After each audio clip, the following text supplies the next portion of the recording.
จากน้องกุ้งสดนะจ๊ะลุงป้าจ๋าจากน้องทะเลจืดจ้ะสวัสดีค่ะคุณยายมาวินจากคุณเจ็บไย่าพรนะคะไอ้ย่านผมคือบ่แกงเห็ดหูหนูนะ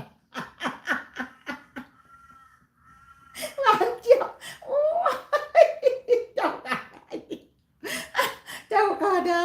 เจ้าก็ได้หวานจ้าหวานเจียวแม่เด้อปุระยานขมไปแกงเห็ดหูหนูเด้อบ่ขมบ่ขม อู้กันบ่เรื่องแกงเห็ดหมูหนูแหละก็อดเลี้ยวบ่ได้อีกละคันบ่เรื่องเห็ดหมูหนูสมัยตะแก่ก็ไปเฮ็ดให้อยู่ในขึ้นไปอีกก็อยู่พุ่นล่ะอยู่ทั้งผู้ขี้ขึ้นไปทั้งผู้ขี้มีไห้อยู่ตะกี้รอกันอยู่ทางพุ่นอู้ยคักอีหลีเฮ็ดหมูหนูว่าแตะพ่อแต่ละขอนนี่อันให้ว่าอาดอยู่มันหลายมันอันสมัยซุมื้อนี่เพิ่นปลูกเนาะเพิ่นปลูกขาย โอ้ยสมัยตะกี้เนี่ยมีแต่ของไอ้ธรรมชาติทั้งนั้นนะก็เฮ็ดหมูหนูเฮ็ดกระด้างหรือเฮ็ดบดแล้วพวกทางบ้านทางเมืองเพิ่นผู้เพิ่นเอิ้นเฮ็ดบดมันก็เอิ้นแต่ว่าบ้านยายน้องจะเอิ้นเฮ็ดไอ้เฮ็ดกระด้างแล้วก็จะมีเฮ็ดกระด้างแล้วก็เฮ็ดนางลมเฮ็ดนางลมเฮ็ดนางฟ้าอัน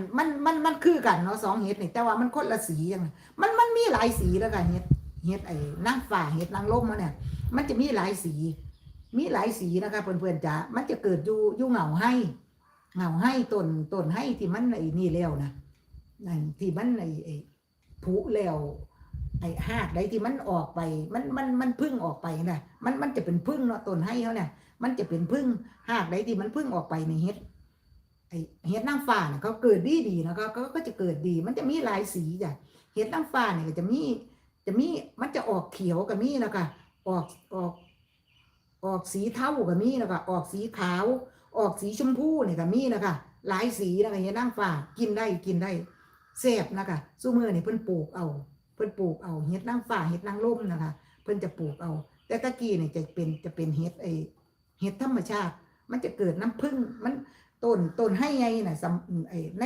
ในโด่งเขาเนี่ยมันต้นให้เนี่ยมันสิใหญ่นะคะละอายุเขาก็จะพูดละแบบเป็นร้อยปีพุ่นละอายุต้นให้เพิ่นน่ะให้ไงน่ะบัดนี้หากที่เพิ่นมันจะเป็นพึ่งเขาเอิ้นพึ่งเนาะที่มันนี่ออกมานะที่ต้นของเขามันจะบ่กลมมันจะเป็นเขาเอิ้นอีหยังล่ะเนาะแต่ว่าบ้านเฮาเอิ้นพึ่งเนาะรากใดที่มันออกไปยาวๆซะแล้วมัน